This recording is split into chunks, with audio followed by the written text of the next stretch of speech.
नीतीश कह रहे हैं कि जब हम लोगों को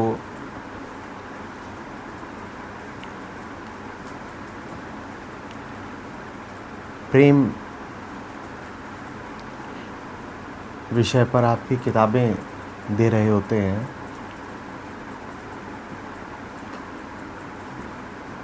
तो लोग हमसे कहते हैं कि फिर आप तो जानते ही होंगे कि प्रेम क्या है।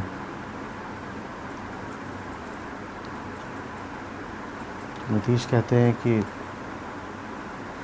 जो कुछ थोड़ा बहुत हमें समझ में आया है ये हम फिर लोगों को बता देते हैं, लेकिन फिर भी भीतर पूरा विश्वास नहीं रहता कि जो बता रहे हैं वो ठीक है कि नहीं है।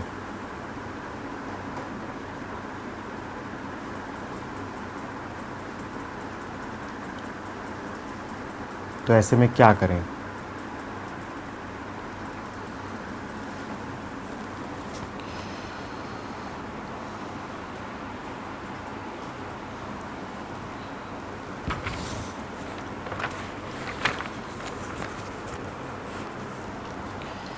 तो लोग कहते हैं कि आप तो जानते ही होंगे कि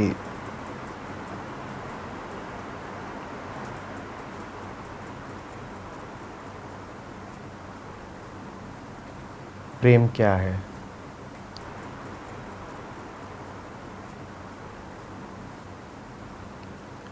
उनसे कहो कि जिसको न जान पाओ वो प्रेम है। उनसे कहो कि जिसके वो जान गए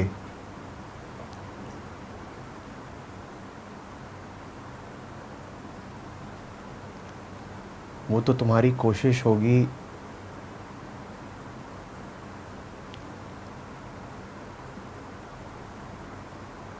अपने ही जैसी किसी चीज़ को पा लेने की, अपनी सुरक्षा के लिए।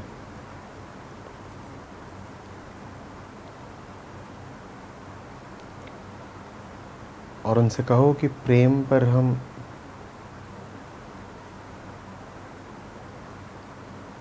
किताबें उनको नहीं दे रहे हैं जिन्हें प्रेम के बारे में कुछ पता नहीं।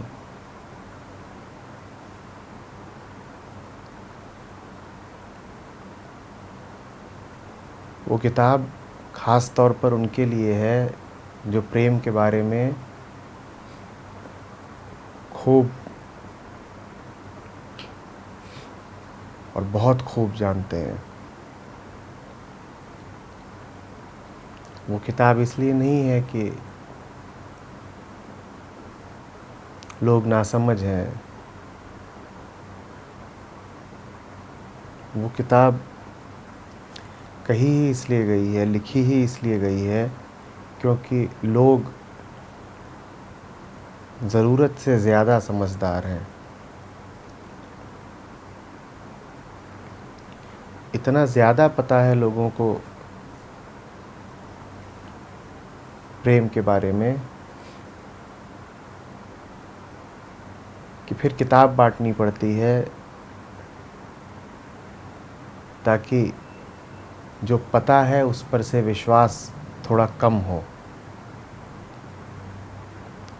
तो कोई आकर के जब तुमसे कहता है कि आप तो कुछ ज़्यादा जानते होंगे तो हाथ जोड़कर विनीत भाव से कह देना कि इसमें कोई संदेह नहीं है कि ज़्यादा तो महोदय आप ही जानते हैं। और ये किताब भी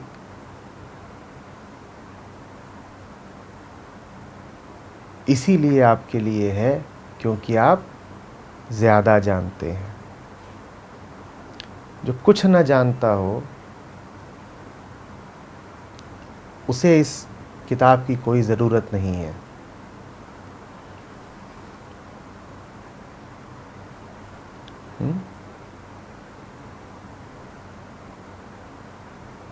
जिसे कुछ न पता हो वो इस किताब का करेगा क्या?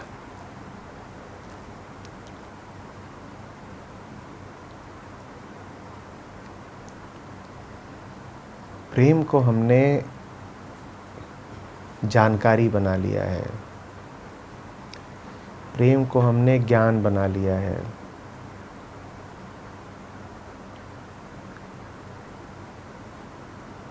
प्रेम को हमने विचारों का आना जाना,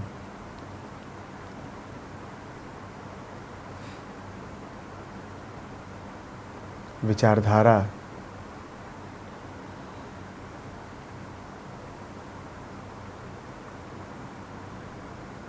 ख्यालबाजी, इन सब की श्रेणी में लाके खड़ा कर दिया है।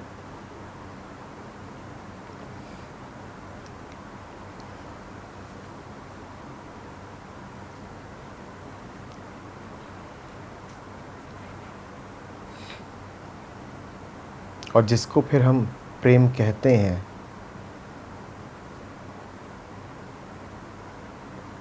वो और कुछ नहीं, बस एक रटी रटाई सीखी सिखाई बात हो जाती है, जिसने हमारे मन में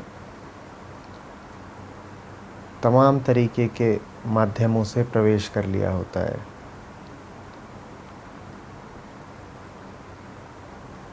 किस्से कहानियों से, फिल्मी गानों से, आसपास के दृश्यों से,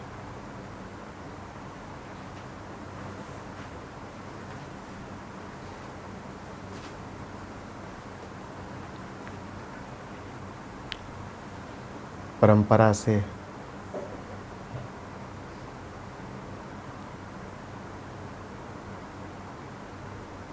शरीर की वृत्तियों से,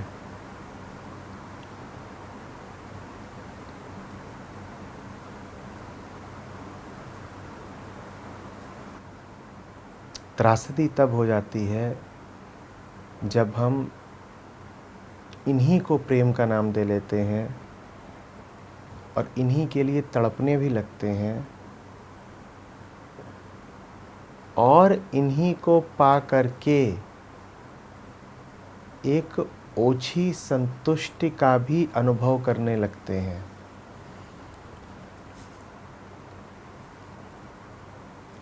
ये बड़ी गहरी दुर्घटना होती है।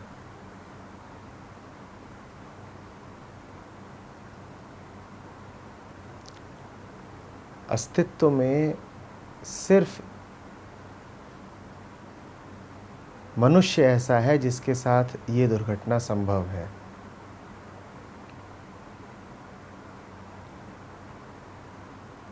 ये दुर्घटना ऐसी है कि जैसे आपको प्यास लगी हो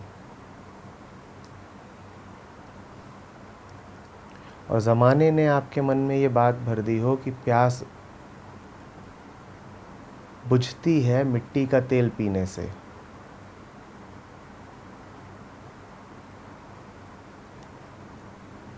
बड़ा बुरा हुआ ना कि आपको ये बता दिया गया, आपको ये ज्ञान हो गया, आपके मन में ये जानकारी डाल दी गई कि जब प्यास लगे तो मिट्टी का तेल तलाश हो। नहीं, कुछ भी बुरा नहीं हुआ।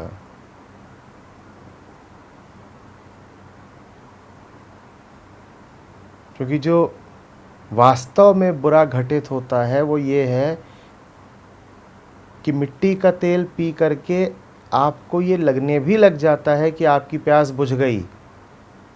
ये है महात्रासदी।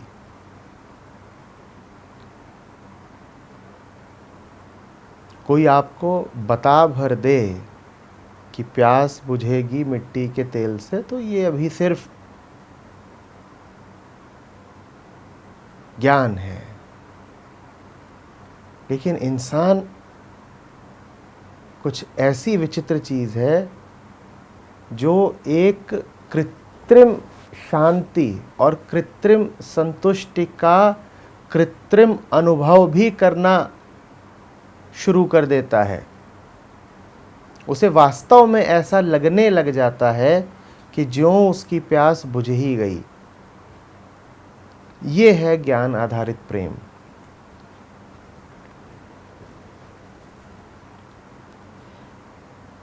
कृत्रिम शांति और कृत्रिम संतुष्टि सिर्फ उसको मिल सकती है जो कृत्रिम हो चुका हो। जो असली है वो तो असली शांति के अलावा किसी चीज़ से राज़ी होगा नहीं।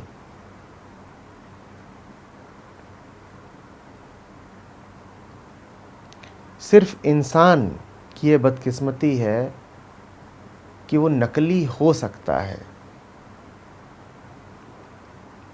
सिर्फ इंसान की ये बदकिस्मती है कि वो न रह कर के भी जी सकता है जो वो है ही, जो होना उसकी नियति है और स्वभाव है।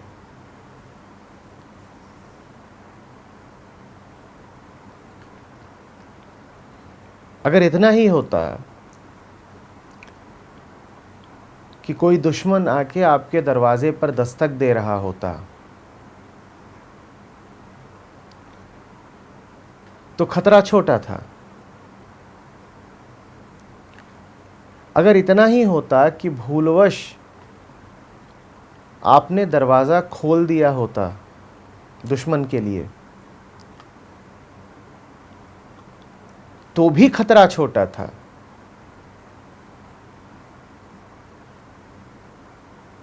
इंसान की विडंबना ये है कि दुश्मन दस्तक देता है, इंसान अपने ही विचारों में उलझा हुआ, कुछ को कुछ समझता हुआ, आंखों में ख्वाब पाले हुए दरवाजे खोल भी देता है, और जो भीतर आता है उसको दोस्त समझकर गले भी लगा लेता है, और गले लगाने के बाद ये दावा भी कर लेता है कि गले लगा करके तो बड़ी आत्मिक तृप्ति मिली। आदमी अकेला है जो स्वयं ही अपने लिए एक नकली आत्मा का निर्माण कर लेता है।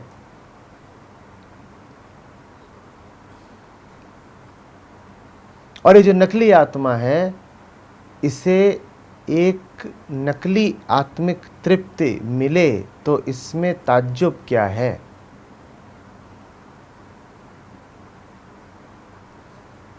आदमी अकेला है जो सिर्फ एक मानव रचित दुनिया नहीं बनाता, वो मानव रचित मानव भी बना देता है। जब आप कहते हो मैन मेड किसी भी वस्तु के लिए, तो याद रखना कि मैन मेड पहली वस्तु स्वयं मैन है। आप वही नहीं हैं जिसे परमात्मा या प्रकृति मात्र ने रचा है। दुर्भाग्यवश आप ज़्यादातर वो हो चुके हैं जिसे मानव समाज ने रचा है।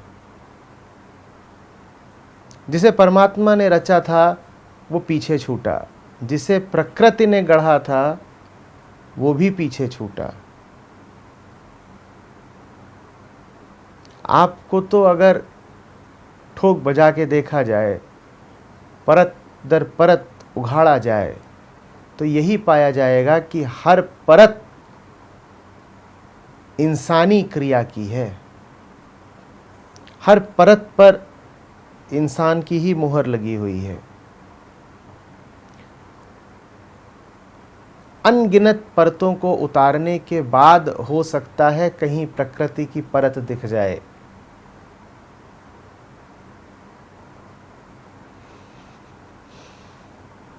और परमात्मा की शून्यता कभी दिखेगी या नहीं, इसका कुछ पक्का नहीं है।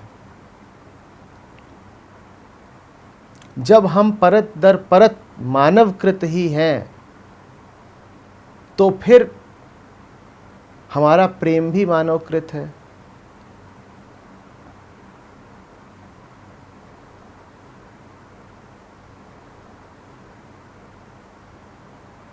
इतनी गहराई तक हम में इंसान की भाषा, इंसान की व्यवस्था और इंसान के विचार बैठ गए हैं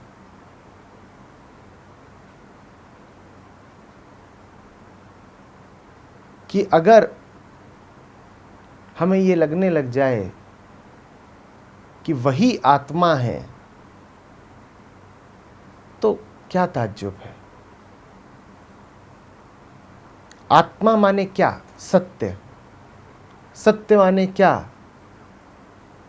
जो सदा है, जो चहुं ओर है और जिससे आप पीछा नहीं छुड़ा सकते।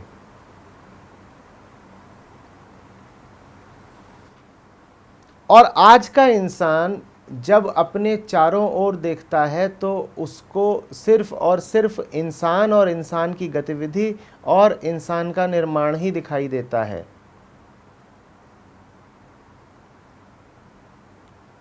तो जो परिभाषा हमने सत्य के लिए आरक्षित करी थी, उस पर तो मानव बैठ गया। हमने कहा जो सदा दिखाई दे सो सत्य। और आपको सदा क्या दिखाई देता है? जिस तरह का हमारा जीवन है उसमें आपको सदा इंसान और इंसान की गतिविधि ही तो दिखाई देती है। तो हो गया, इंसान ही सत्य है और इंसान की गतिविधि ही सत्य है।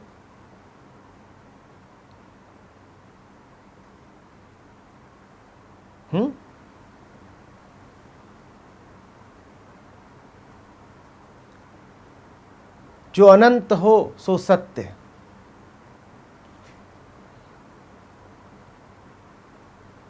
जो चेतनातीत हो सो सत्य। जो कालातीत हो सो सत्य। चेतना भी आपकी जितनी दूर तक जाती है वहां इंसान के किए हुए को ही पाती है।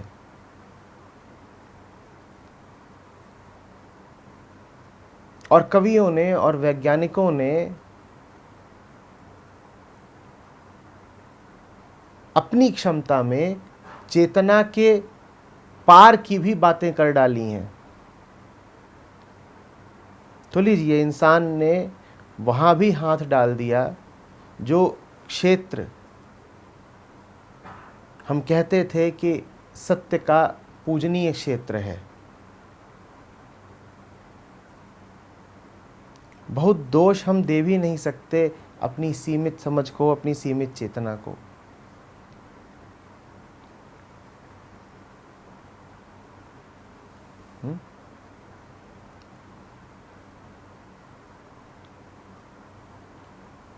जब इंसान ही सत्य हो जाता है तब इंसान द्वारा रचा गया प्रेम भी सत्य ही अनुभव होता है।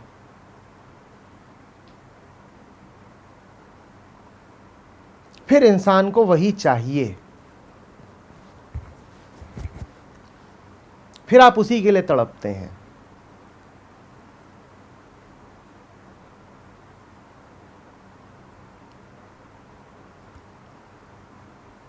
तो हमने कहा कि दुर्घटनाओं की गहराई बढ़ती रहती है।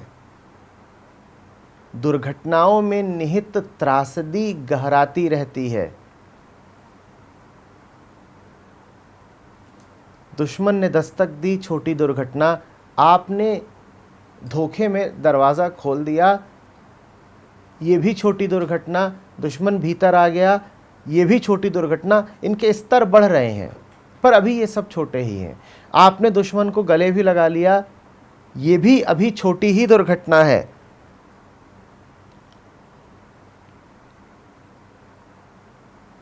अभी एक इससे भी बड़ी दुर्घटना घटनी बाकी है। और वो दुर्घटना ये है कि आपको नकली यदि मिल जाए तो आप असली का तिरस्कार करना शुरू कर देते हैं। स्थिति तो करीब करीब ऐसी हो गई है ज्यों परमात्मा भी इंसान से हारने लग गया हो। आमतौर पर हम सोचते हैं और कहते हैं कि जो असली होता है वो नकली को हरा देता है, नकली का निवारण कर देता है। हम कहते रहे हैं सत्यमेव जयते, पर इंसान की दुनिया में ये आवश्यक नहीं है।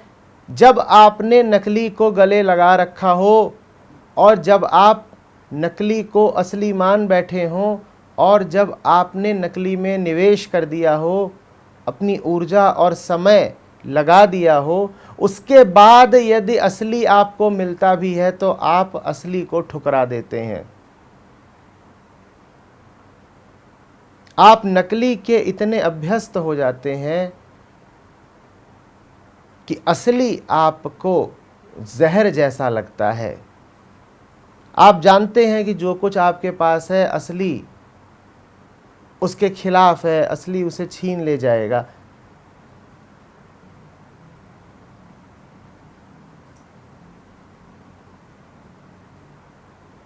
इससे ज्यादा भयानक क्या हो सकता है?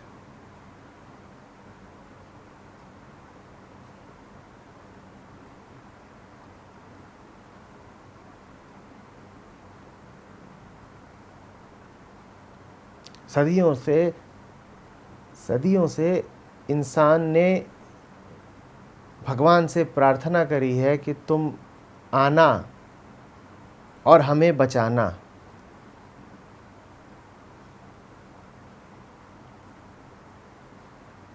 इंसान जब भी आदिशक्ति की ओर उन्मुख हुआ है तो कहा है तमसो मां ज्योतिर्गमय। पर क्या करे परमात्मा भी, अगर आपको ही अंधेरे से प्यार हो गया हो, क्या कर लेगी रोशनी? अगर आप रोशनी देख करके ही तय कर लेते हो कि आपको वहीं होना है जहां रोशनी नहीं है,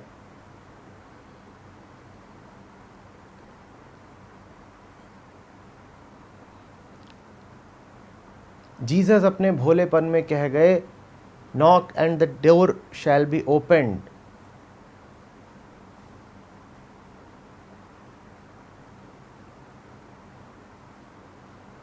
पर जीसस को शायद पता नहीं था कि दरवाज़ा खुलेगा और ज्यों ही आप दरवाजे के पार का हाल देखेंगे आप भाग खड़े होंगे। आप वास्तव में दरवाज़ा खटखटा ही इसीलिए रहे हो कि नकली को खोज लो, और दरवाज़ा खुलते ही यदि असली दिखाई दिया तो आप छूमंतर हो जाओगे। वो तो बेचारे इतना ही बोल करके रुक गए थे कि डोर शैल बी ओपन, दरवाज़ा खुलेगा। उसके बाद उन्होंने माना था कि प्रभु की सत्ता है, स्वर्ग है, और वो इतना मोहक है कि वहाँ आप स्वयं ही प्रवेश कर जाओगे। उन्हें क्या पता था कि इंसान ऐसा भी हो सकता है जो खटखटा ही इसीलिए रहा हो कि जहाँ दिखाई दे कि परमात्मा है वहाँ से भाग खड़े होना, खटखटाना, और शैतान दिखे तो प्रवेश कर जाना और भगवान दिखे तो भाग लेना।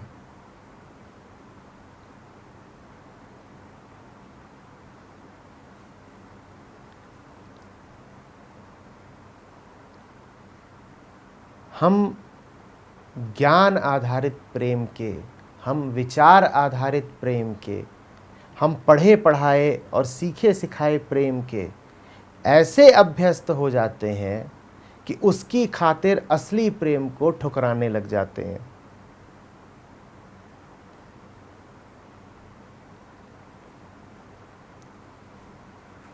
आप पड़े हों किसी के प्यार में, इंसान वाले प्यार में, तथाकथित प्यार में,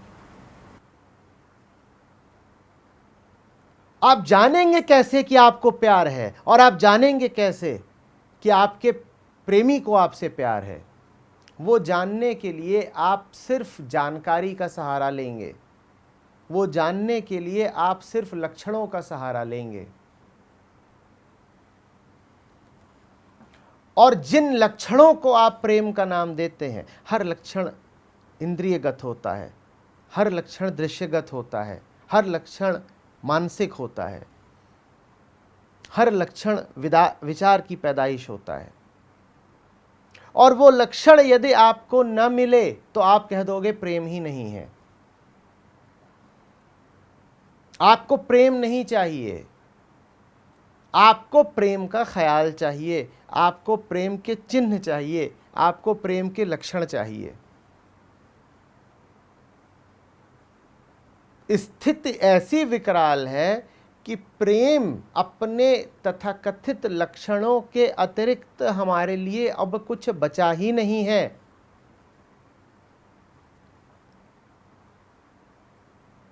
हमारी हालत यूं है जैसे हमें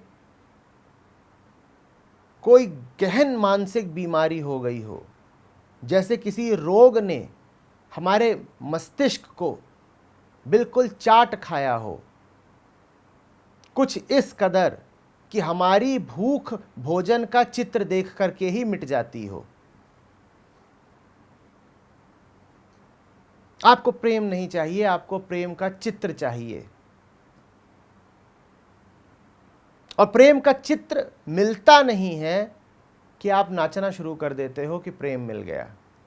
आप जानते कैसे हो, मैं पुनः पूछ रहा हूं, कि प्रेम है?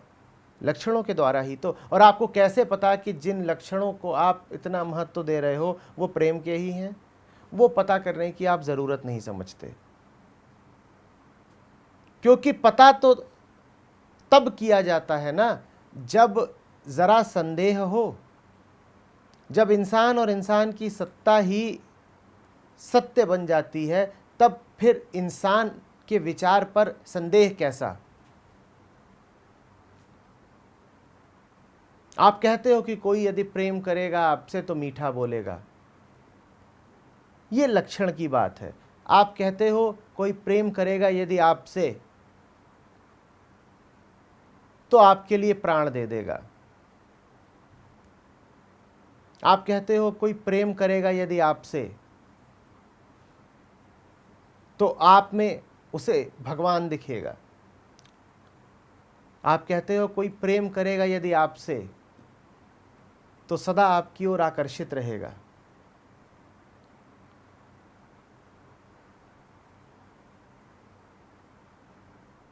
और ये सब यदि न दिखाई दे आपको प्रेम में तो आप कहोगे प्रेम है ही नहीं।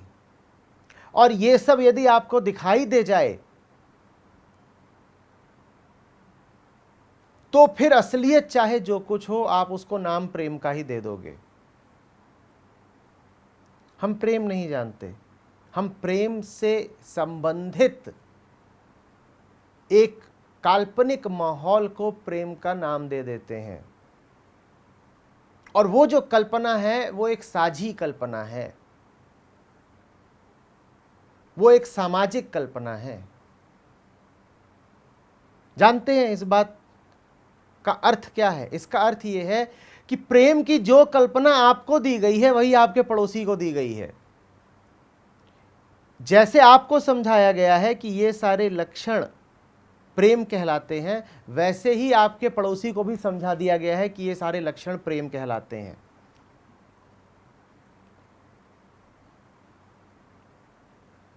तो मामला मजेदार हो जाता है।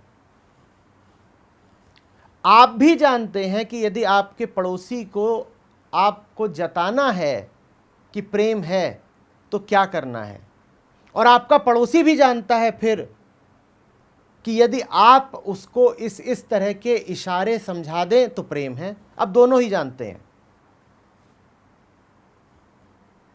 ये ऐसी सी बात है कि इधर कुछ पुरुष बैठे हैं, उधर कुछ स्त्रियां बैठी हैं, पुरुषों को बता दिया जाए कि प्रेम माने अक्का, और स्त्रियों को बता दिया जाए कि प्रेम माने बक्का।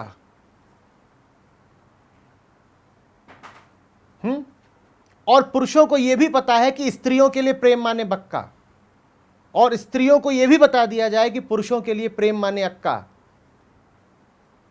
तो इधर से पुरुष बोले अक्का और उधर से स्त्री बोले बक्का, और दोनों को पक्का हो गया है कि प्रेम है।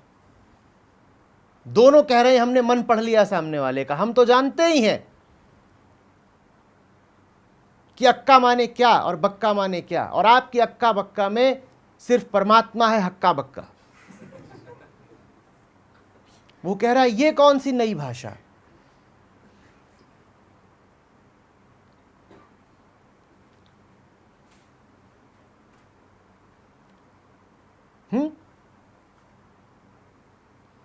आपको अच्छे से पता है हंसी तो फंसी, और वो भी जानती है कि अगर मैं हंस दूं तो वो जान जाएगा कि मैं फंसी। आसान है। वो हंसी तो आपको पक्का हो गया कि फंसी, हो गया प्रेम। और वो भी जानती है कि मैंने बता दिया कि यही प्रेम है, हो गया। और यदि वो ना हंसे तो आप कहोगे प्रेम है ही नहीं।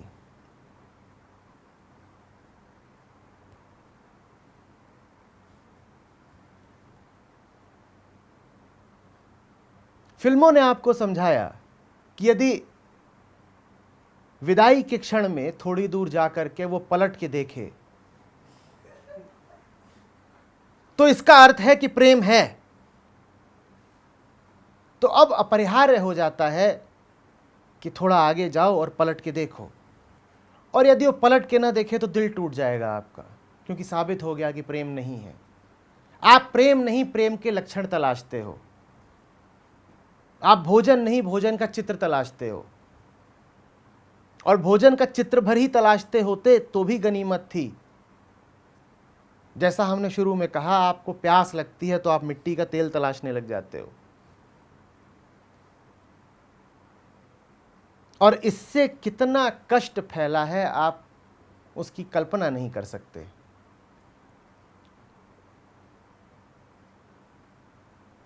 परमात्मा तो प्रेम के पंखों पर ही आता है। आता वो रोज है, लगातार है, लेकिन अपनी जगह को भरा हुआ पाता है। एक ही आसन है उसका, और वो है आपका हृदय।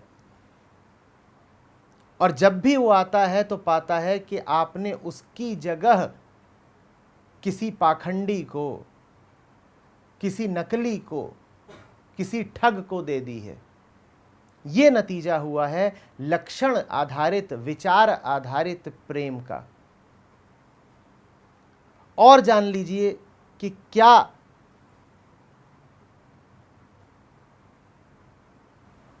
नतीजे निकले हैं विचार आधारित प्रेम करने के। विचार हमेशा हस्तांतरित किया जा सकता है। आपका विचार तुरंत दूसरे का विचार बन सकता है भाषा के माध्यम से। आपको बताना ही तो है, शब्दों से बता दीजिए, जो आप सोच रहे हो सोच दूसरे तक पहुंच जाएगी। सत्य हस्तांतरित नहीं किया जा सकता, क्योंकि सत्य में भाषा का कोई काम नहीं होता, विचार तो कर दिया जाता है। तो जो आप जानते हो प्रेम के बारे में, वो हर विज्ञापनदाता भी फिर जानता है। उसे भी अच्छे से पता है कि आपके लिए प्रेम क्या है। तो अब प्रेम खरीदा बेचा जा सकता है। उसे भी अच्छे से पता है कि आपके लिए प्रेम है एक खास दिन पर प्रेयसी को तोहफा देना। वो खास दिन कौन सा है, ये विज्ञापनदाता भी जानता है, ये विक्रेता जानता है। वो उस खास दिन दुकान सजाएगा। उस खास दिन 10 रुपए का एक गुलाब का फूल 100 रुपए में बिकेगा। और इतना ही नहीं, उसको यह भी पता है कि प्रेयसी कौन से तोहफे को पा करके मानेगी कि प्रेम है।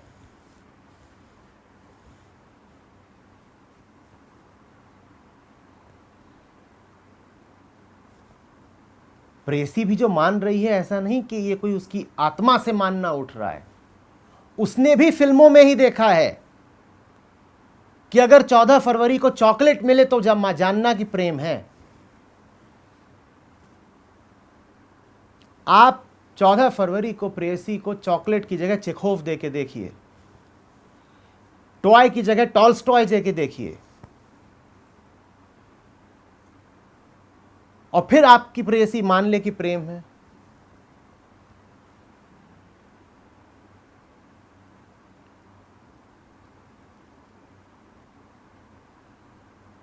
अब ये कितनी मजेदार बात है। आप भी जानते हो कि चॉकलेट और लाल गुलाब ये प्रेम कहलाता है, वो भी जानती है कि चॉकलेट और लाल गुलाब ये प्रेम कहलाता है, और वो दुकानदार भी जानता है कि चॉकलेट और लाल गुलाब इसी का नाम प्रेम है। अब बढ़िया है, चल रहा है नाटक। इसे कहते हैं जानकारी आधारित प्रेम। इसे कहते हैं वो प्रेम जो दिमाग से चलता है, दिल से नहीं। वो प्रेम जो ज्ञान से चलता है, बोध से नहीं।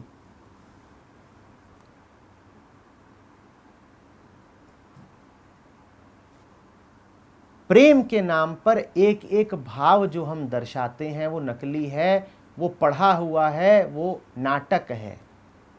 जैसी आपकी आंखें हो जाती हैं,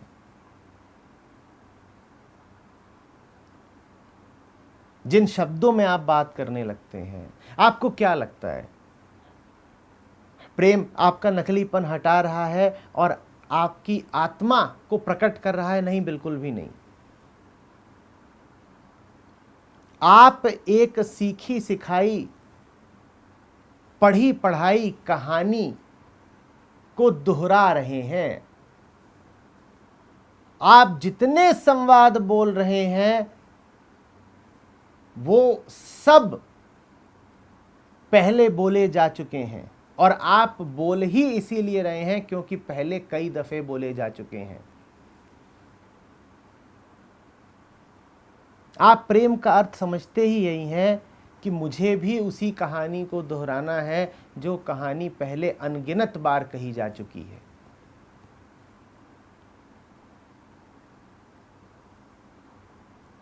आप एक प्रेमी जोड़े को देखते हो और आप कहते हो काश मैं भी ऐसा कर पाता। अब आप जाओगे जब अपने प्रेमी के पास, तो आप वही सब दोहराओगे जो आपने प्रेम के नाम पर होते देखा है। और अगर किसी दैवीय अनुकंपा से आप में जरा बोध उदित हो जाए और आप वो सब न दोहराओ जो आपने प्रेम के नाम पर होते देखा है, तो आपकी प्रेमिका कहेगी झूठे, तुझे प्यार है ही नहीं मुझसे, क्योंकि तू वो सब कर ही नहीं रहा।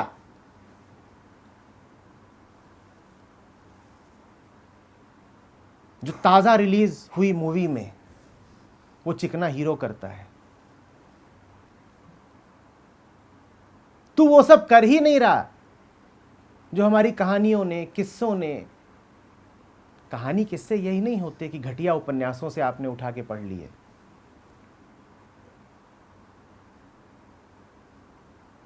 शास्त्रों, पुराणों और इतिहास से भी जो किस्से आपको मिले हैं तो वो महज किस्से ही ना। और जब आपको वो किस्से दिए गए तो आपसे कहा गया था कि देखो ये प्यार है। पत्नी पति का अनुगमन करके वनवास चली गई, ये प्यार है। अब आप जाते हो जंगल, भैया को लेकर के, और पत्नी मना कर दे कि मैं तो नहीं आऊंगी, तो आप कहोगे तुझे प्यार नहीं मुझसे, क्योंकि एक थी जिन्हें प्यार था तो वो तो गई थी पति के साथ।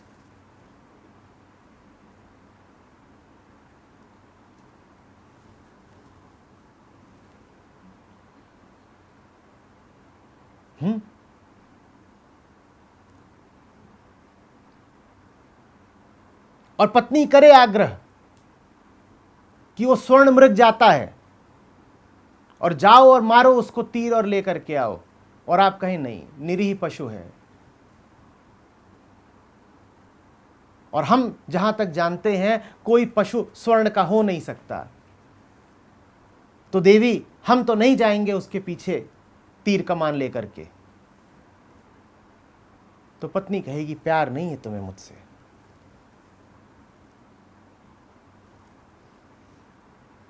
क्योंकि हमने पढ़ा है बचपन से और हमें बताया गया है कि जो परम प्रेमी थे उन्होंने तो पत्नी के लिए यही करा कि पत्नी ने कहा कि जाओ और स्वर्ण मृग मारो, तो वो चल दिए स्वर्ण मृग मारने। अरे वो स्वर्ण मृग मारने चल दिए थे, हम तुमसे कह रहे हैं कि जाओ पड़ोसी को मार आओ, तुम इतना नहीं कर सकते। पत्नी कहे यदि कि पड़ोसी को मार दो, अरे गोली नहीं थप्पड़ ही मार दो, और तुम मारने से इनकार कर दो, तो कोई ही पत्नी होगी जिसको ये शक ना हो जाए कि तुम्हें प्यार नहीं है। क्योंकि प्यार और क्या है, यही तो है कि पत्नी कहे कि चलाओ चप्पल और तुम चला दो। इन्हीं लक्षणों को तो हमने प्रेम का नाम दे दिया है।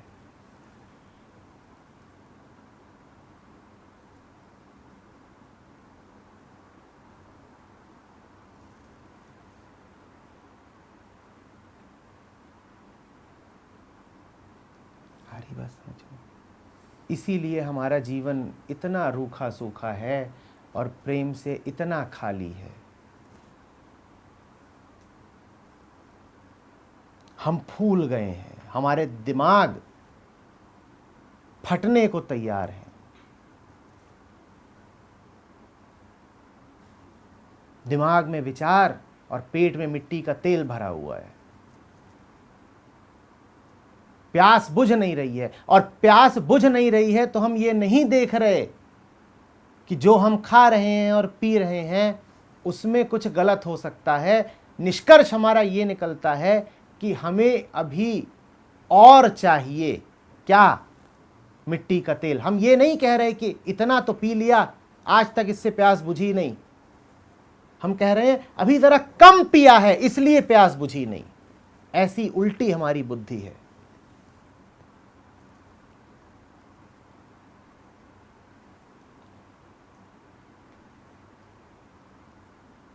मैं आपसे फिर पूछता हूं, प्यार के लक्षणों को हटा दिया जाए तो आप प्यार को कैसे पहचानोगे?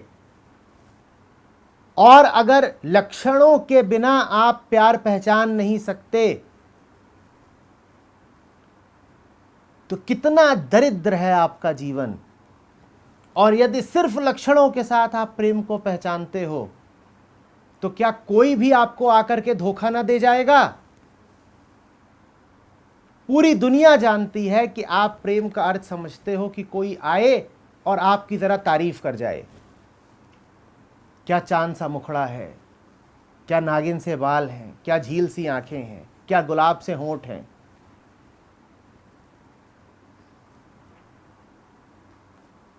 इसी तरह की दो चार घिसी पिटी सड़ी गली बातें आपसे बोलनी हैं और आप मान ही लेते हो कि प्यार है। मैंने जरा उघाड़ के बोल दी हैं, जरा भद्दे तरीके से बोल दी हैं। जो पेशेवर बोलने वाले होते हैं वो जरा सजा के बोलते हैं, वो कारीगर होते हैं, वो कलाकार होते हैं। वो उतना जाहिर करके नहीं नकलीपना दिखाएंगे जैसे मैंने बोल दिया। वो अपने पेशे के मंजे हुए लोग होते हैं। वो कुछ इस तरह से बोलेंगे कि आपको पता भी न लगेगा कि वो रटी रटाई बात ही बोल रहे हो। वो ऐसे होते हैं जैसे कि जूठे खाने को लेकर के और बची खुची सब्जियों को लेकर के कोई नया व्यंजन तैयार कर दे।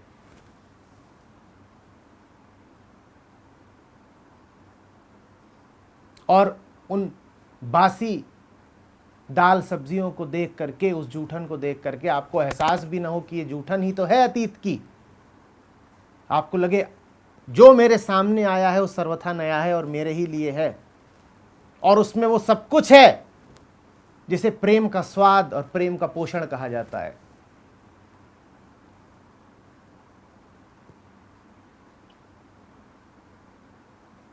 कितना आसान है ना झूठे के लिए हमें धोखा देना, और कितना मुश्किल कर दिया है ना सच्चे के लिए हमने पास आना। सच्चा आपके पास आएगा तो आपसे ठोकर ही खाएगा, और झूठे के लिए रास्ता खुला हुआ है।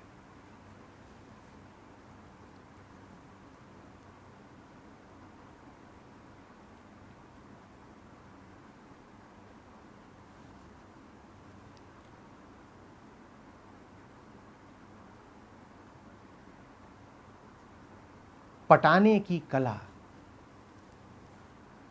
छोटे छोटे बच्चे अब जानने लगे हैं, और जो बचाने की कला जानते थे वो हमारे जीवन से दूर होते जा रहे हैं।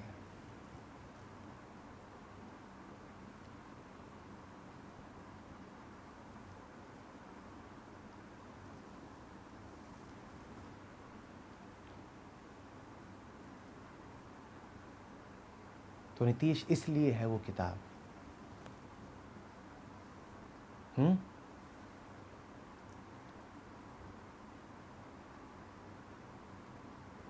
वो किताब सिर्फ उनके लिए है जो बहुत ज्यादा पढ़ लिख गए हैं। ज्यादातर किताबें लोगों को और पढ़ाती हैं। उनसे कहना कि ये कुछ ऐसी किताब है जो पढ़े लिखों को अनपढ़ बनाती है, उनसे कहना कि ये जो किताब मैं आपको दे रहा हूं आपको तभी पसंद आएगी जब आप उस सब से ऊब चुके हो जो आपने अब तक पढ़ा है, जब आप पढ़ाई के सिद्धांत से ही ऊब चुके हो।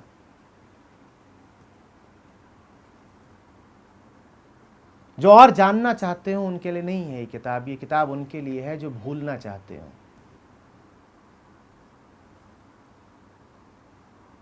जिन्हें अभी और ज्ञान चाहिए वो तो जाएं किस्से कहानियां पढ़ें, मनोविज्ञान भी अब प्रेम के बारे में बहुत कुछ बोलता है। जिन्हें ज्ञान चाहिए हो वो जाएं, मनोशास्त्र के भी अब बड़े बड़े ग्रंथ हैं, वो सब पढ़ें। ये किताब तो उनके लिए है जो अब निरे कोरे हो जाना चाहते हो, अनपढ़, जो भूल ही जाना चाहते हो कि कभी कुछ पढ़ा था।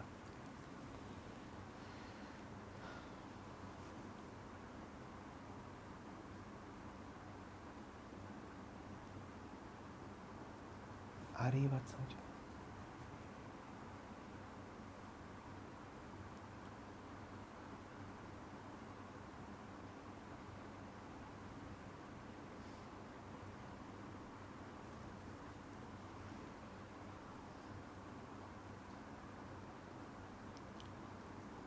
धन्य है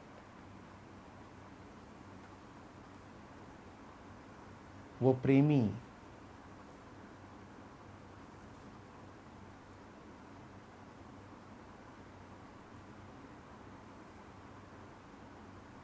जो अपने प्रिय को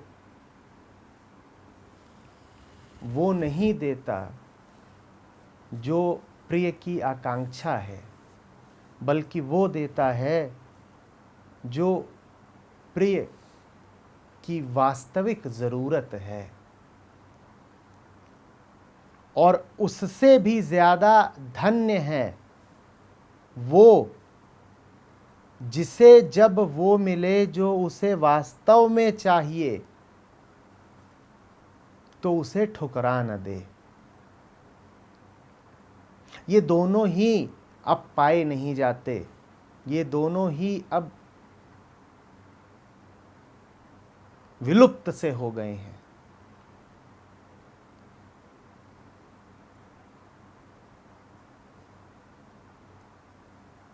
फिर कहता हूं, बिरले हैं आप अगर आप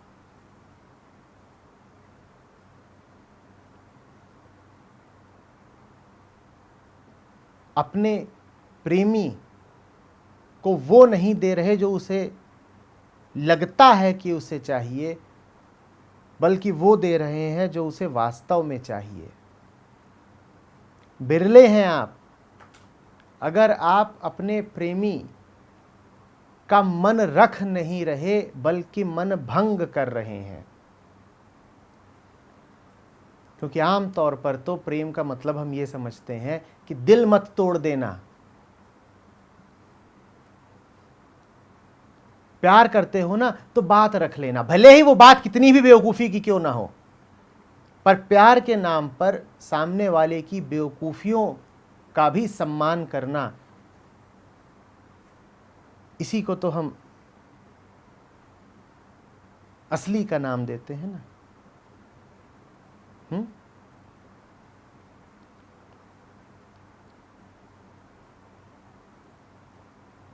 नहीं जी, हम जानते हैं, बात तो मूर्खतापूर्ण है, पर पतिदेव कह रहे हैं तो पालन किए लेते हैं।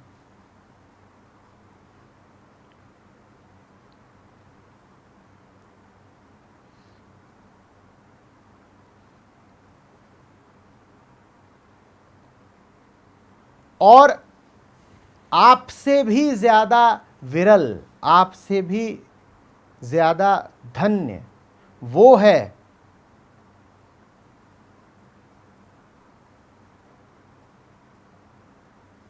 जो अनुग्रह माने जब उसका दिल तोड़ा जाए।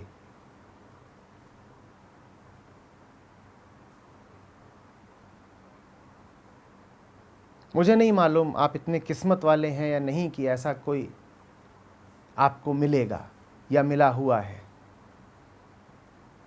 पर आपसे आग्रह करता हूं कि ऐसा कोई यदि कभी मिले तो उससे चिपक जाइएगा, उसे कभी छोड़ के जाने मत दीजिएगा।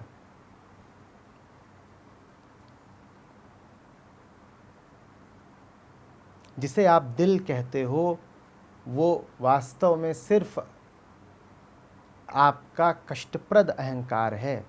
तो जो आपका दिल रख रहा है वो आपका अहंकार ही रखे जा रहा है। जो आपका अहंकार और घनीभूत करता हो वो आपको और कष्ट में डाल रहा है। जो बार बार आपका मन रखे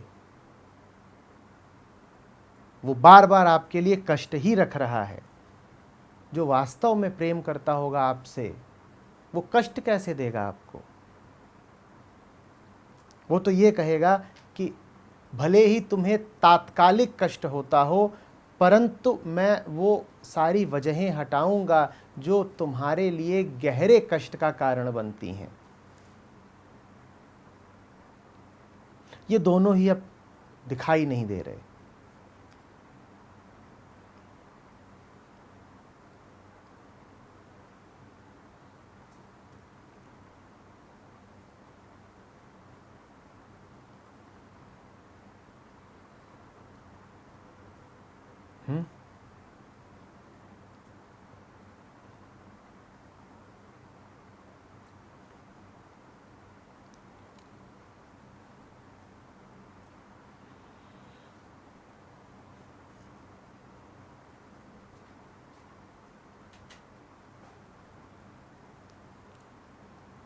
आप देख रहे हैं मेरी बात आप तक यदि पहुंच भी रही है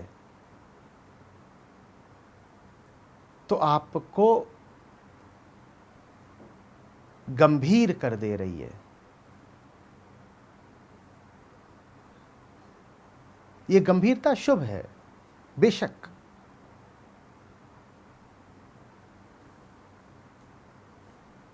लेकिन जब प्रचलित प्रेम की बातें आप तक पहुंचती हैं तो आपको गंभीर नहीं करती, प्रसन्न करती हैं। आपने देखा है आपके चेहरे कैसे खिल जाते हैं, शरीर में तमाम तरह के एहसास उठने लगते हैं, तन मन में फूल खिलने लगते हैं। अब यदि उसका नाम प्रेम है तो ये जो वार्ता हुई है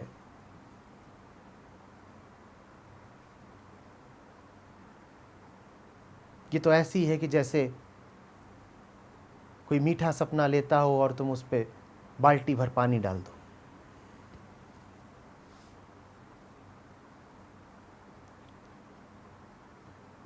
हम में से कई लोगों की शक्लें भी ऐसी ही हैं, जो सोते हुए पर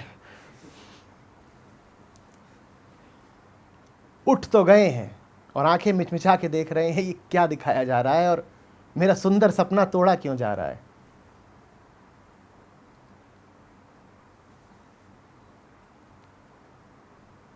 हम वो प्रेम चाहते हैं जो हमें खुशी देता हो, इंद्रियगत खुशी, देहगत खुशी, मनोगत खुशी। मेरी बातें आपको खुशी तो नहीं दे रही हैं ना। आपके चेहरे इस वक्त सच्चे हो सकते हैं लेकिन प्रसन्न नहीं है। आपको प्रसन्नता देने वाला प्रेम चाहिए।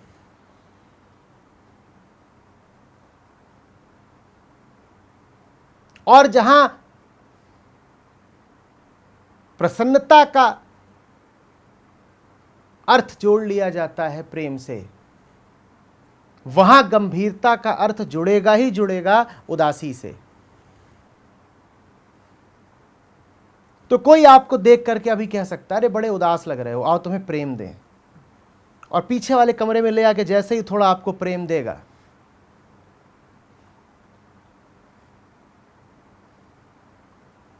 आप पुनः पुष्पित और सुगंधित हो जाओगे, खिला खिला चेहरा लेके लौटोगे। पर लौटोगे तो मैं मौजूद हूं।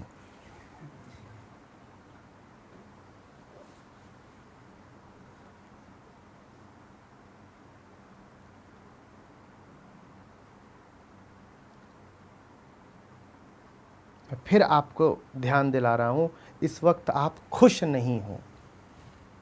आपको खुशी चाहिए, आपको सच्चाई नहीं चाहिए। और खुशी आपको सिर्फ उन चीज़ों से मिलती है जो आपको यशराज फिल्म्स ने बता दी हैं।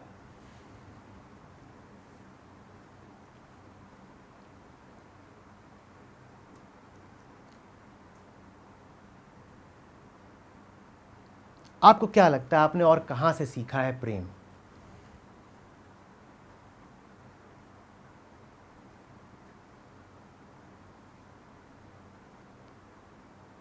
आप तो जब वहां जाया करें तो कहा करें श्री गुरुवै नमः।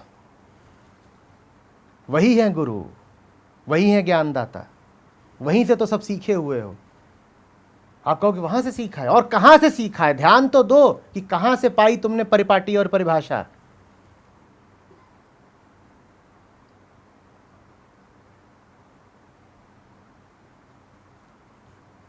और फिर तुम बड़ी ठसक के साथ कहते हो मेरा प्यार।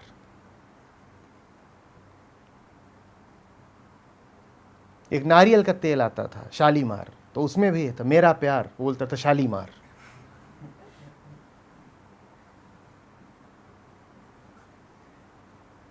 जब प्यार और नारियल का तेल एक ही सांस में बोले जा रहे हो तो जान लेना कि क्या हालत आ गई है।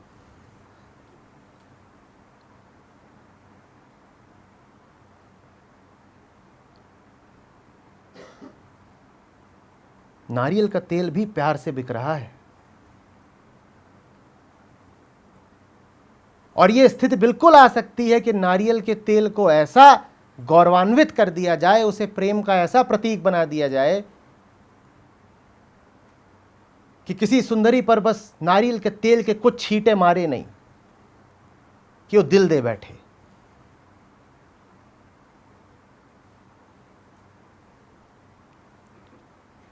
और ना मिले उसे नारियल का तेल तुमसे तो कहे जिंदगी कितनी सूखी है,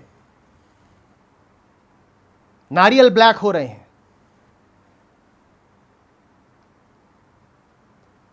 प्रेमी जन खंभे पर चढ़े हुए हैं नारियल के,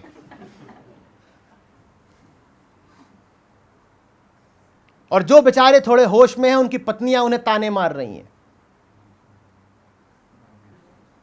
तुम्हारे नारियल कहां हैं?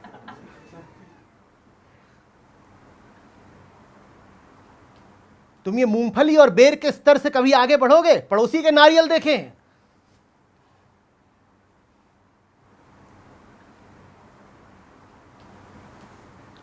मेरे पास बहुत आते हैं ऐसे। वो बेचारे इसी चिंता में गंजे हुए जा रहे हैं कि उनके पास नारियल नहीं है, और पत्नी को चाहिए नारियल, क्योंकि मेरा प्यार शालीमार।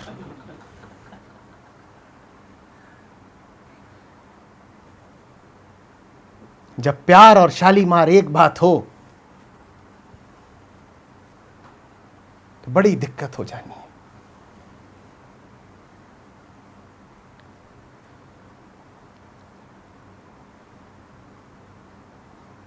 मैं फिर ध्यान दिला रहा हूं, प्रसन्न तो नहीं हो, अभी खुशी तो नहीं हो रही, चहक तो नहीं पा रहे, नजरें मिलाना भी मुश्किल हो रहा है। जितना मुश्किल हो रहा हो उतना जान लो कि तुम्हें प्यार के नाम पर क्या चाहिए।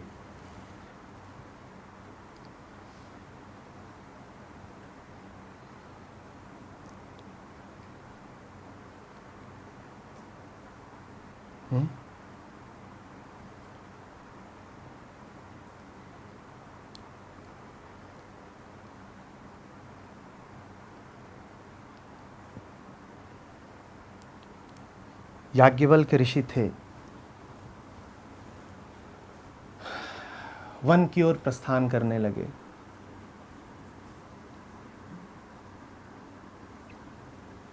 पत्नी को बुलाया, बोले जाता हूं।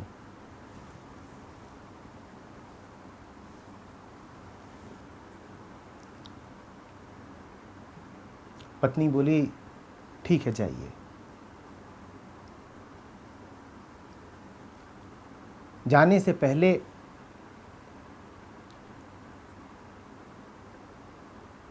मुझे एक बार जगा दीजिए।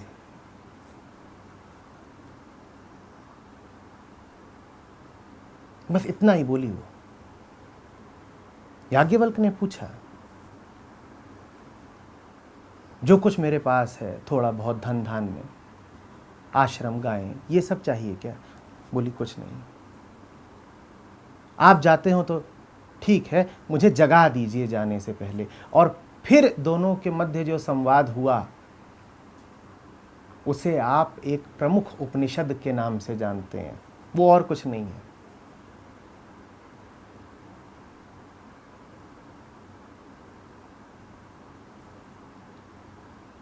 वो घर छोड़ के जाते एक ऋषि का उसकी पत्नी से संवाद है। वास्तविक प्रेम बड़ा न्यारा होता है।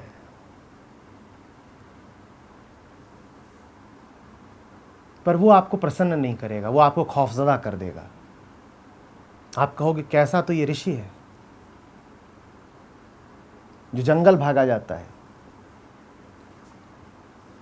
मन ही मन आप कहोगे हो सकता है नारियल लेने जाता हो, जंगल में ज्यादा बड़े मिलते हैं। पर उस समय ऐसी कोई अवधारणा थी नहीं, याज्ञवल्क्य जा ही रहे थे। और फिर आप कहोगे कैसी तो ये बीवी है।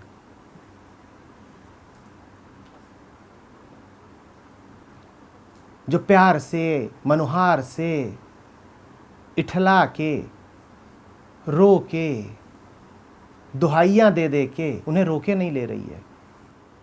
अरे हम तो अपने पति को कैंप न जाने दें।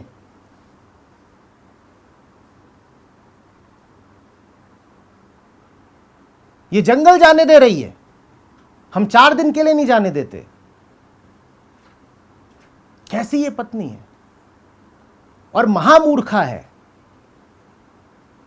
अरे क्या पता जंगल में उसे कोई और मिल जाए, उससे पहले कम से कम प्रॉपर्टी का तो हिसाब किताब कर ले। उसकी जगह कहती है मुझे जगाए जाओ।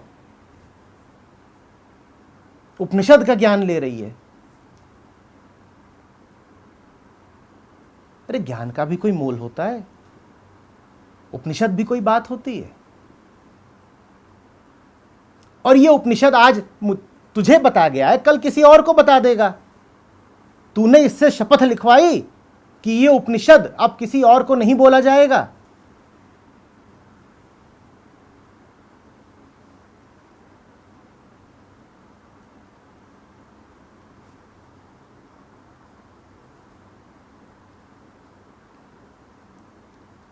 मैं कह रहा हूँ जितने पूजनीय याज्ञवल्क्य हैं उससे कहीं ज़्यादा पूजनीय उनकी पत्नी।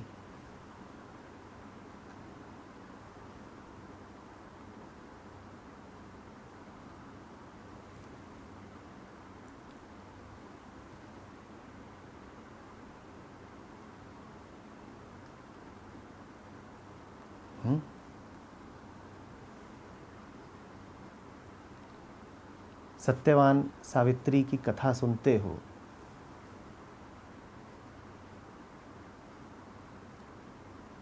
तो प्रतीकों तक ही सीमित मत रह जाना।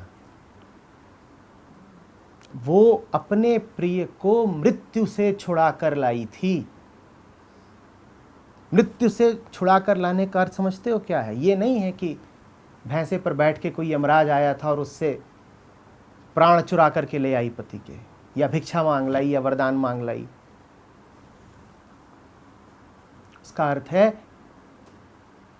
कि उससे अपने प्रेमी को मुक्त करा दिया जो शरीर के साथ आनी ही आनी है। देह भाव से मुक्त करा दिया, क्योंकि जब तक देह भाव है तब तक मृत्यु है ही। वास्तविक प्रेमिका वो जो अपने प्रेमी को देह भाव से मुक्त करा दे। यह है सत्यवान सावित्री की कथा का अर्थ, कि पत्नी पति को मृत्यु के मुख से छुड़ा लाई, देह से छुड़ा दिया।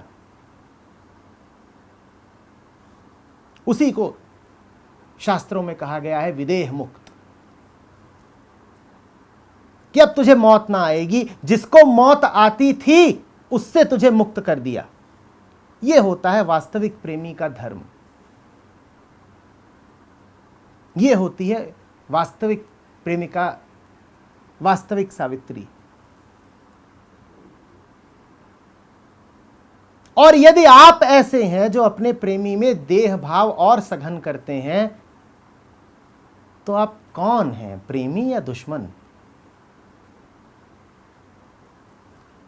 कौन है आप? पर आप तो प्रेमी मानते ही उसको हो जो आपके शरीर को उत्तेजित कर दे। कानून में तलाक का ये वैध आधार माना जाता है कि आपका प्रेमी आपको शारीरिक उत्तेजना नहीं दे पाता। आप जाएं और अदालत में प्रार्थना दाखिल कर दें कि मुझे मेरे प्रेमी के साथ शारीरिक उत्तेजना नहीं होती, तो अदालत कहेगी ठीक है। यदि यह साबित हो जाता है तो तुम दोनों अलग हो सकते हो।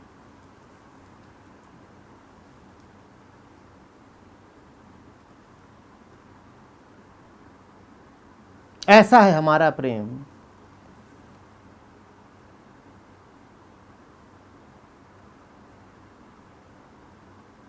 और वैसा होता है वास्तविक प्रेम।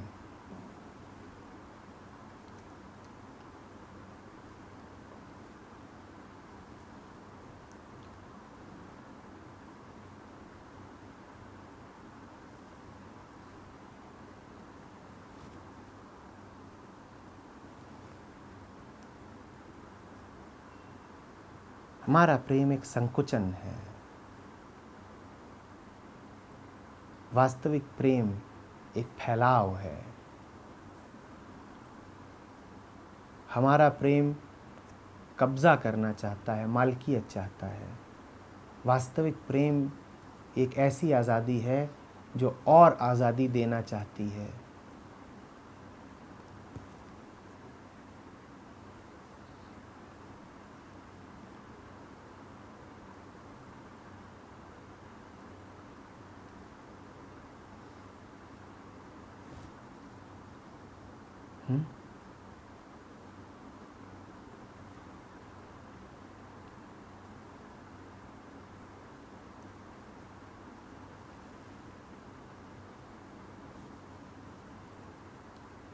फिर से देखिएगा कि ये बातें सुन करके आपको शांति तो मिल रही है, प्रसन्नता नहीं। वास्तविक प्रेम प्रसन्नता का कारक नहीं होता। तो प्रसन्नता को, खुशी को और उत्तेजना और खुशी शब्द हमारे बहुत साथ साथ चलते हैं। तो प्रसन्नता और उत्तेजना को प्रेम के साथ जोड़कर मत देख लीजिएगा। प्यार हैप्पीनेस नहीं होता, प्यार सच्चाई होता है।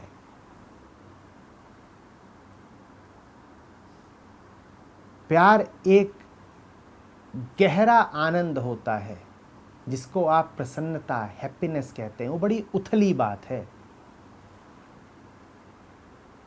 बहुत उथली बात है।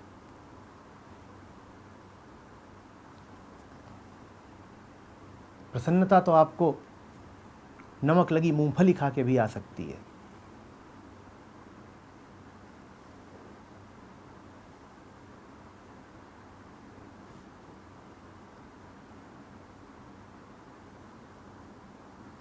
और उसी से आती भी है, और किससे आएगी।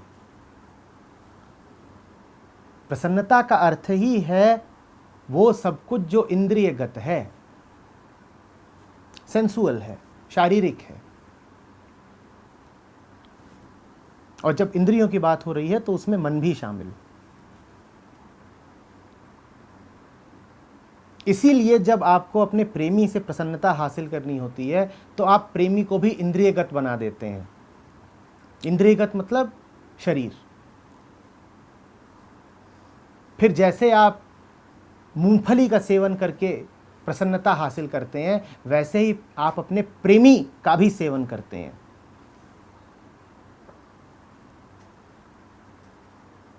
नमकीन मूंगफली, नमकीन प्रेमी, दोनों का सेवन चल रहा है, प्रसन्नता मिल जाएगी। प्रेम प्रसन्नता नहीं है, खुशी मत तलाशना।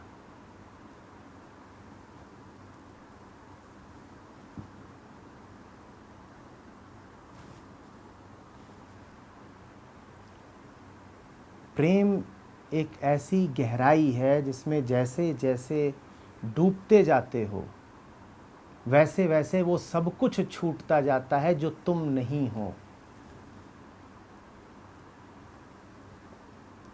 प्रेम पाने का नहीं, गंवाने का नाम है। जैसे जैसे गंवाते जाते हो वैसे वैसे तत्पर होते जाते हो दूसरे तक भी वो पहुंचाने के लिए जो तुम होते जा रहे हो। वास्तव में दूसरापन ही गंवाने की बात है। जैसे जैसे ये अन्यता का भाव तुमसे छूटता जाता है वैसे वैसे तुम और उत्सुक होते जाते हो बांटने के लिए। उसी को बांटोगे ना जो पराया नहीं लगता। प्रेम का अर्थ है कि धीरे धीरे दिल से परायेपन का भाव जाता गया। जब दूसरा दूसरा नहीं लगता, जब दूसरा पराया नहीं लगता, तब तुम वो बांटते हो जो असली है। और जब तक दूसरा पराया लग रहा है तब तक तुम उसे सिर्फ वही दोगे जो 2 कौड़ी का है। दूसरे को जितना तुम दूसरे की तरह देख रहे हो, दूसरा जितना ज्यादा तुम्हें उत्तेजित कर देता है, और ये दोनों एक ही बातें हैं। आत्मा तो तुम्हें कभी उत्तेजित करती नहीं है। कभी ऐसा होता है कि बैठे बैठे आत्मा का विचार कर रहे हो और उत्तेजित हुए जा रहे हो? किस किस को ये हुआ है? कोई है यहां पे जो सत्य को फैंटेसाइज करता हो? सत्य माने स्वयं, आत्मा माने मैं। तो उत्तेजना तो सदा दूसरे से होगी, आत्म से नहीं होगी। जो तुम्हें उत्तेजित करता हो वो दूसरा है, पराया है भी। और जो पराया है उसके साथ कभी तुम कीमती को नहीं बांटोगे। जो पराया है उसके साथ तुम अधिक से अधिक मूंगफलियां बांट सकते हो। जैसे ट्रेन में करते हो ना, मूंगफली चबा रहे हो, कोई बगल में बैठा है, उसको तुम नहीं भी जानते तो कहते हो मूंगफली लीजिए। मूंगफली हाथ में थी तो तुमने दिखा दी, हीरे हाथ में होते तो भी दिखा देते। हीरे लीजिए।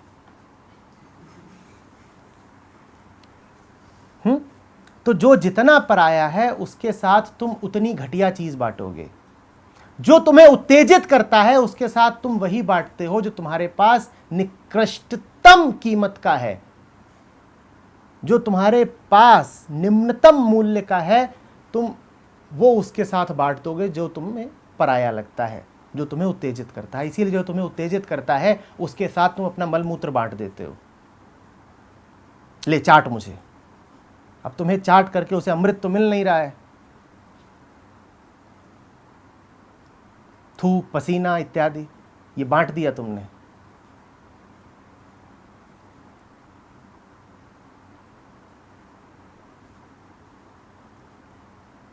और फिर वही मलमूत्र इत्यादि जब आपस में मिल जाते हैं और संतान पैदा हो जाती है, तुम कहते हो ये देखो हमारे प्रेम में अब फल लगे हैं।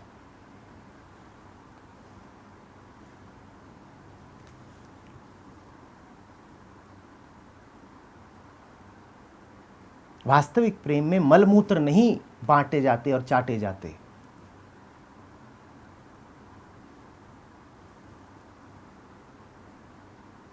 वास्तविक प्रेम जरा गहरी बात होती है। वहां तुम वो बांटते हो जो वास्तव में कीमती है। अपने आप से पूछो, जिंदगी में मेरी कीमती से कीमती क्या है? और जब वो दूसरे तक पहुंचा सको जैसे याज्ञवल्क्य ने पहुंचाया, तब जानना कि प्रेम है।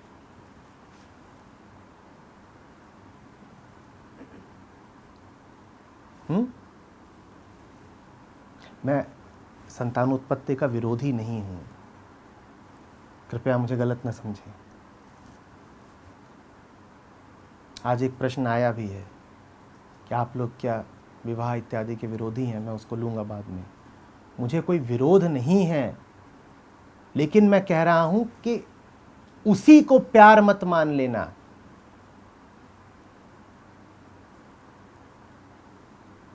प्रेम हो और उसके फलस्वरूप संतान आ जाए, सुंदर बात है।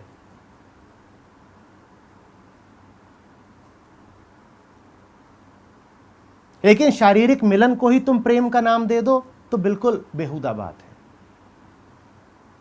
आत्मा पहले जुड़ी हो, उसके बाद शरीर जुड़े तो ठीक, पर तुम शरीर के जुड़ने को ही कह दो प्रेम है तो बड़ी गलती हो गई।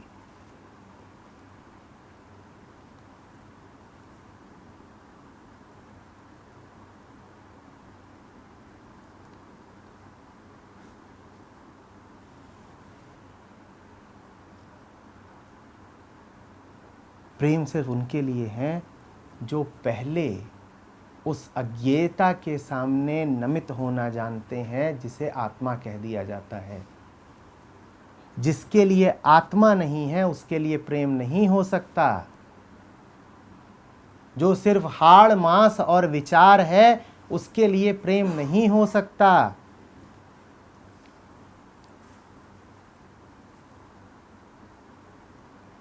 जिसकी आंखें अचंभे में भौचक्की होकर के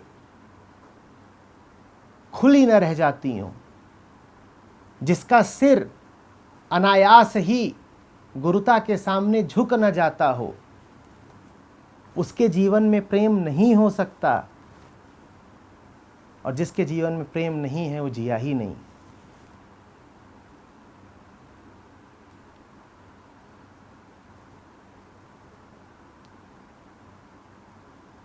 प्यार हल्की बात नहीं है, प्यार जीवन का अमृत है। वो सिर्फ उनके लिए है जो जीवन को पूरा सम्मान, पूरी श्रद्धा, अपना सर्वस्व देते हो।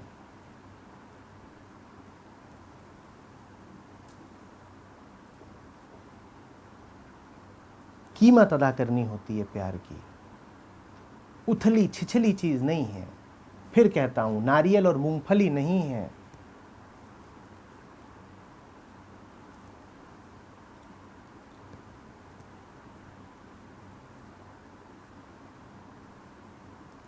प्रेम और आध्यात्म एक हैं और आध्यात्म से तुम भागते हो। जिसे कबीर न सुहाते हो, जो बुल्ले शाह गाता हो और उसकी आंखें नम न हो जाती हों, जिसे मीरा उबाती हो, जो उपनिषदों के समीप न जा पाता हो,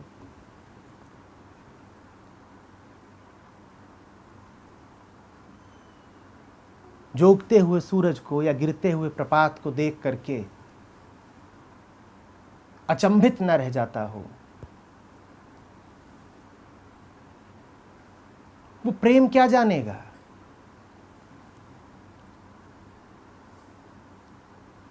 जिसके लिए जीवन सुख सुविधाएं इकट्ठा करने का, नमक तेल लकड़ी जुटाने का, शरीर चमकाने का, कपड़े और फर्नीचर इकट्ठा करने का नाम हो, वो प्रेम क्या जानेगा।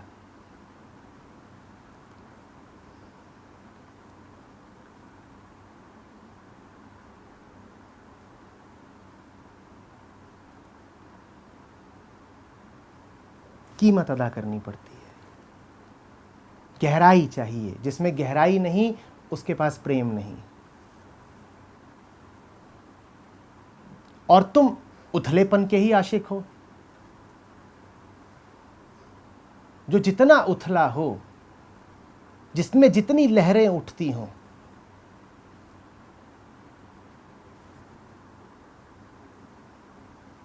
तुम उसके उतने दीवाने हुए जाते हो। कोई तुम्हें मिल जाए धीर गंभीर, तुम देखना कैसे उससे बच के भागोगे, कहोगे बोरिंग। और कोई मिले हवा के झोंके सा,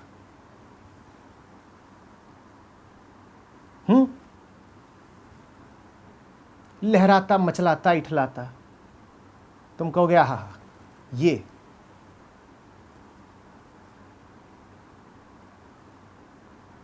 तो मेरी जुल्फों की तरह अटखेलियां करता है, ये तो हवाओं की तरह छू छू के गुजर जाता है।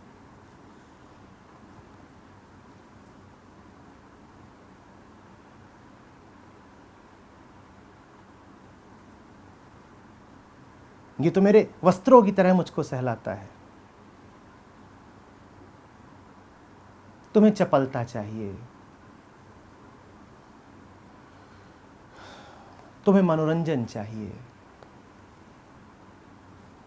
तुम्हें उत्तेजना चाहिए, तुम्हें तुम्हारे गहरे डरों के विरुद्ध एक झूठी सुरक्षा चाहिए।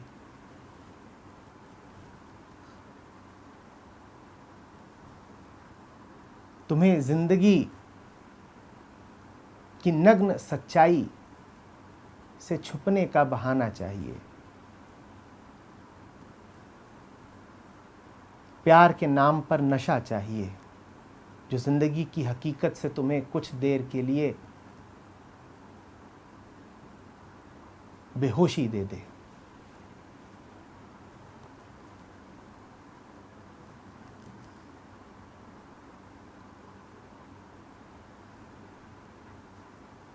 तुम कहते हो जब दुनिया से परेशान हो जाता हूं तब कुछ देर के लिए तेरे आगोश में सो जाता हूं। और ये बात कितनी रूमानी लगती है, वाह।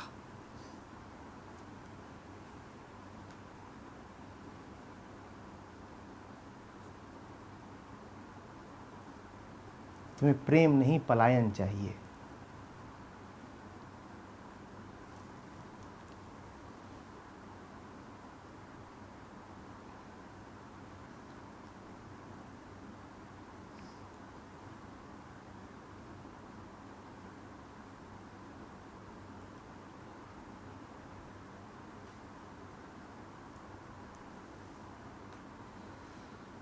अच्छी तो नहीं लग रही है ना ये बातें, भला है कि अच्छी न लगे।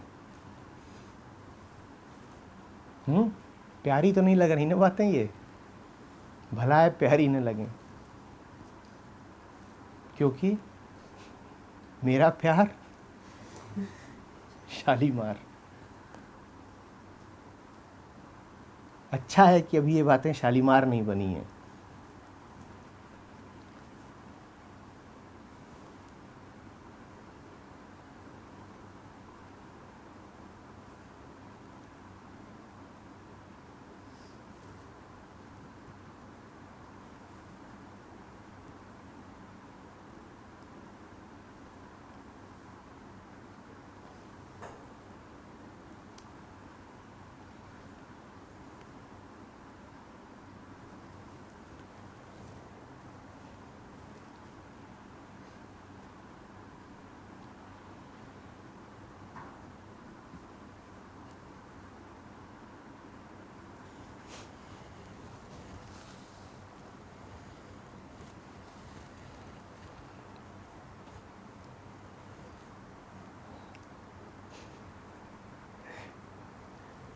मिस्र में एक कहानी चलती है एक छबीले आशिक की।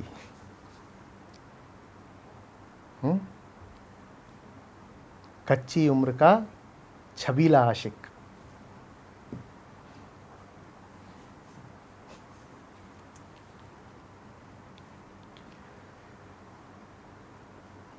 तो कहते हैं कि वो रूप की देवी पर आसक्त हो गया।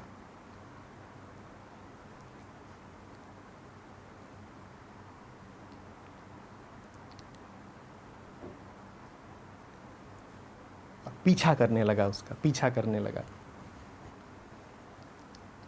अब रूप की देवी पर आसक्त हुआ है तो जाहिर है कि रूप पर ही हुआ होगा। तो एक बार वो नहाने गई तालाब में, उसने अपने वस्त्र उतार दिए, नग्न हो गई, डुबकी लगा दी। ये तो इसी मौके की तलाश में था, इसे तो रूप का ही सेवन करना था। ये पहुंच गए कहीं झाड़ पेड़ के पीछे छुप के कुछ करके, और वो जो डुबकी लगा के बाहर निकली, इन्होंने अपनी इंद्रियों से, अपनी आँखों से उसको भोग लिया।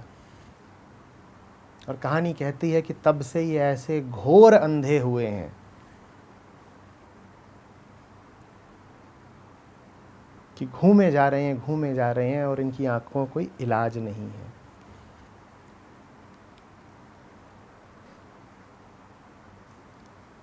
रूप की सच्चाई को अगर तुम देख लो तो तुम्हारी ये आंखें जाती रहेंगी। ये मर्म है इस कथा का।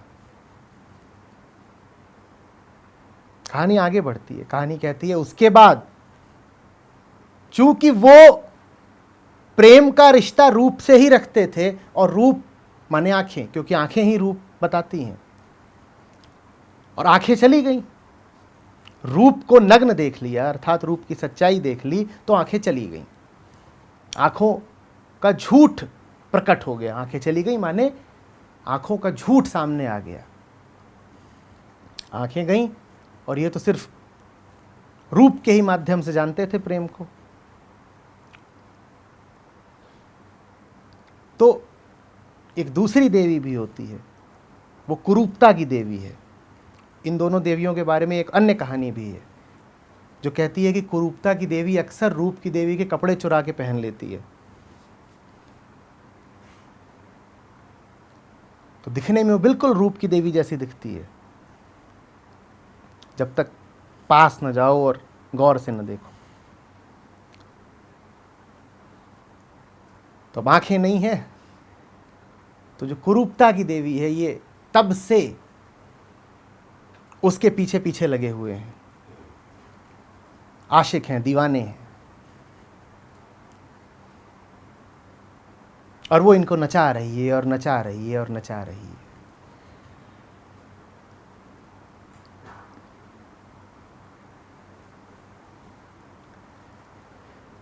नई उम्र के कच्चे छबीले, जल जाओगे बेटा। आग का दरिया है और डूब के जाना है।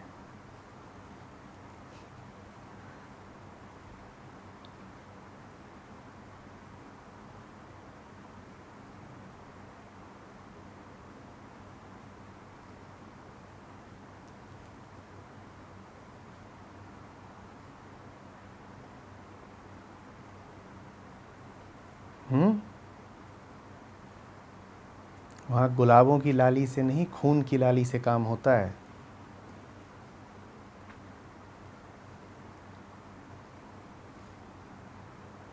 खून की भी एक खुशबू होती है,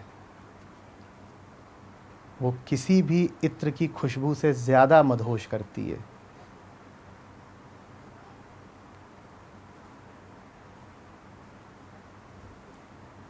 जिन्हें खून की खुशबू का नशा हो वो बात करें इश्क की, उससे नीचे में काम नहीं चलता।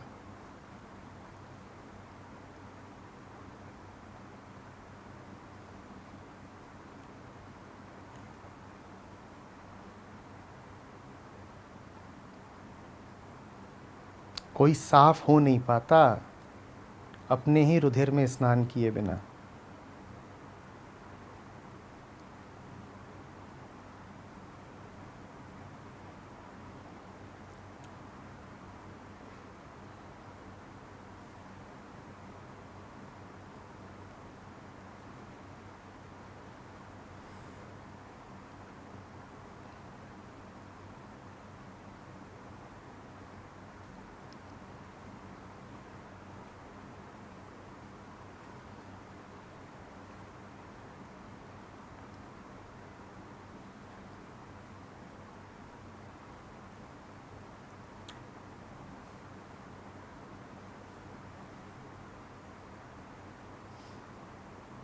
तो ये छोटी मोटी 2-4 बातें हैं, उनसे कह देना नीतीश। इतनी देर में तुम्हारी एक किताब तो फिर बिक ही जाएगी। हुँ?